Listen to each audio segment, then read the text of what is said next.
কখনো যদি মন বেশি খারাপ হয় না, একটা কাজ করবেন, কোরআনটারে নিয়ে এমনি উদুসুম সুমাটা গাই এমনি 5টা মিনিট বসে থাকেন, মনটা শান্তি না হইলে কখনো যদি মন বেশি খারাপ হয় না, একটা কাজ করবেন, এমন ভাবে নামাজ পড়ো, চিন্তা করো যে হতে পারে এটাই তোমার জীবনের শেষ নামাজ, আর হয়তো আমি আল্লাহর সিজদা দেওয়ার সুযোগ পাবো না।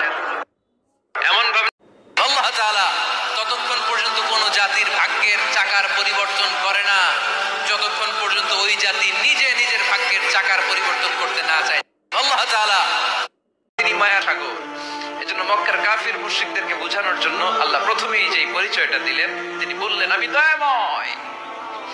তোমরা রহমানকে চিনো না, রহমানকে জানো না, আমি মেহেরবান, আমি দয়ার সাগর, আমি মায়ার সাগর, আমার দয়ার কোনো শেষ নাই, কোনো সীমা নাই। চিল্লায় বলেন ঠিক কিনা? দাওয়াতে কোনো ব্যক্তি অংশগ্রহণ করলে তার জন্য জায়েজ হবে কিনা দাওয়াত খাওয়া? বিনা দাওয়াতে যারা খায় তারা বলে ওইখানে আমার রিজিক আছে।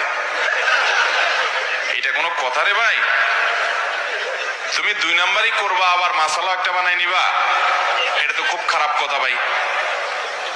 বিনা দাওয়াতে কি দোয়া করতে পারেন একজন মানুষ, এই দোয়াটা শিখে নেন, ইনশাআল্লাহ আপনার জীবনের সমস্ত সংকট কেটে যাবে।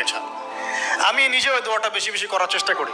দোয়াটা হচ্ছে, মুসা আলাইহিস সালাম একটা গাছের নিচে হেলান দিয়ে বসলেন, বসে দেখলেন দুইজন মেয়ে দাঁড়িয়ে আছে দূরে, পানি নিতে পারছে না, লোকজন পানি নিয়ে যাচ্ছে, ওরা দাঁড়িয়ে আছে বেচারি।